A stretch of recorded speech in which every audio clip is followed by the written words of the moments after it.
Chargers fans, pay close attention. Something very strange is happening behind the scenes in Los Angeles, and now it's all starting to make sense. A major move is underway that could change the course of the season. There was no press conference, no official announcement, but I was able to glean the details being discussed. This decision could directly impact the roster and even the future of the Bolts. But before we reveal everything firsthand, like and subscribe to the channel, because this exclusive Chargers bombshell is about to drop. Get ready, because what I'm about to share here could completely change how you view the Los Angeles Chargers 2025 season. It's no exaggeration to say that the team is experiencing a whirlwind of injuries, hiring rumors, and decisions that will define the franchise's immediate future. And you can see all of this now, in detail, in a way that only our channel can deliver. Right at the start of the season, the Chargers showed strength on the field and racked up victories that excited fans, rekindling hopes for a consistent campaign in 2025. The team seemed ready to compete among the AFC's top teams, but alongside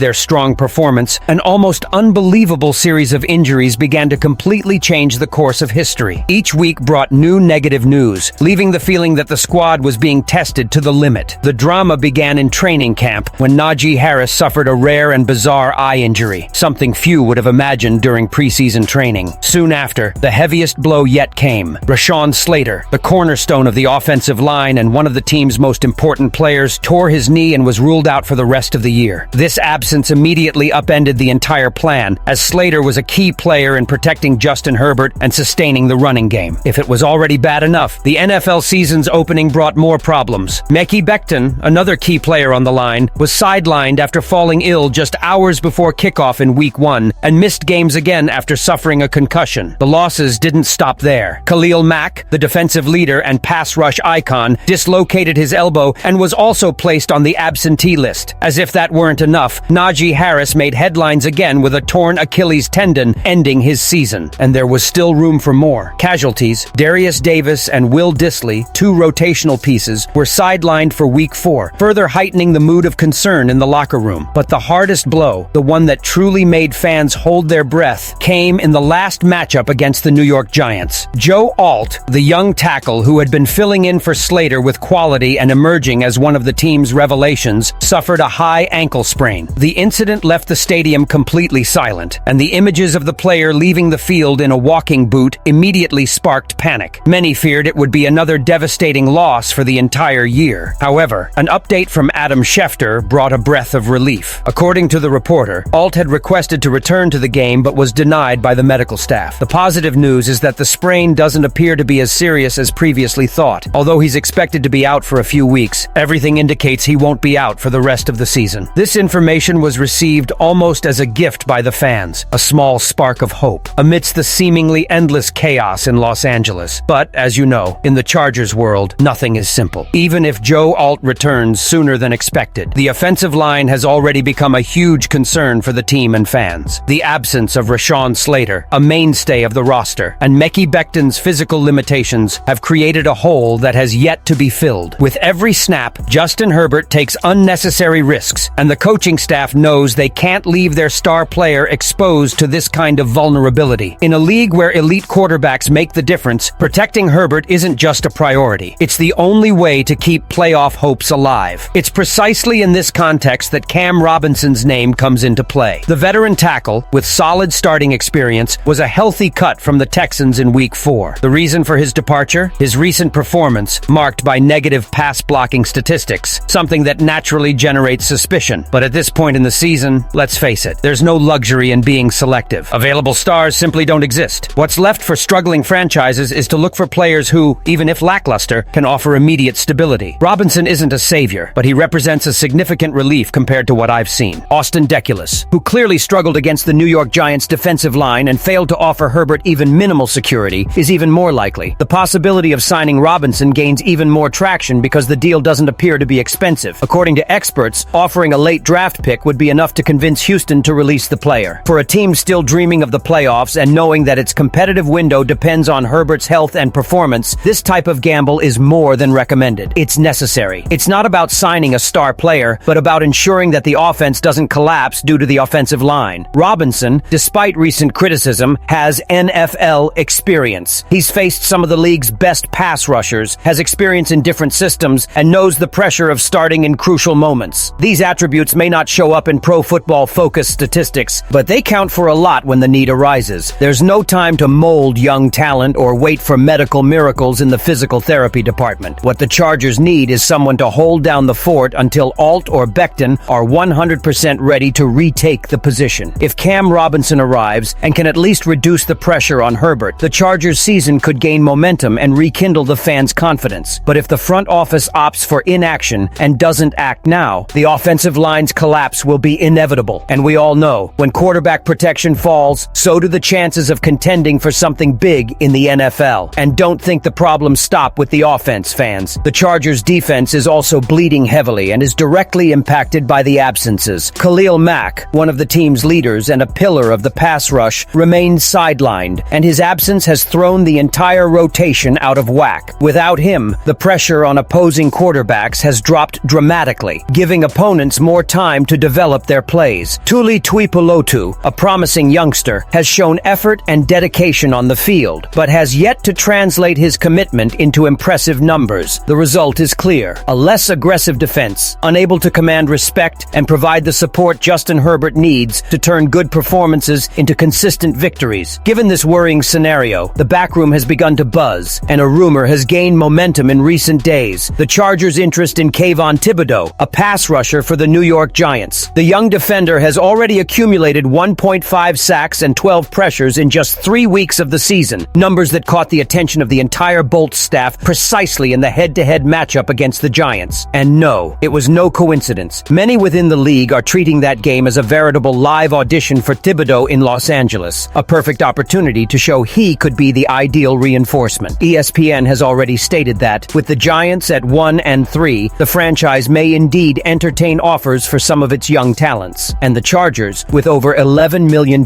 in available salary cap space, have the financial means to invest heavily. Just imagine, on one hand, Cam Robinson arrives to bolster Herbert's protection. On the other, Thibodeaux dons the Chargers jersey and revitalizes the pass rush, compensating for Mack's absence. It would be the perfect combination to turn a crisis into an immediate response, changing the course of the season. The Chargers' immediate future is at stake. If the front office has the courage to act quickly, strengthening both the offensive line and defense, Herbert could still lead the team to a recovery campaign and even dream of the playoffs. But if the front office hesitates, the season runs a serious risk of turning into another Hollywood disappointment, a story of broken promises that fans are already all too familiar with. And now I want to hear from you. Do you think the front office should bet heavily on Robinson and Thibodeaux, or should they trust the current roster and wait for the injured players to recover? Leave your opinion in the comments because it's part of this discussion. And of course, don't forget, if you want to stay ahead of all the latest Chargers news, subscribe to the channel now and activate the notification bell. The season is just beginning, and here you'll follow every detail of this thrilling journey in Los Angeles.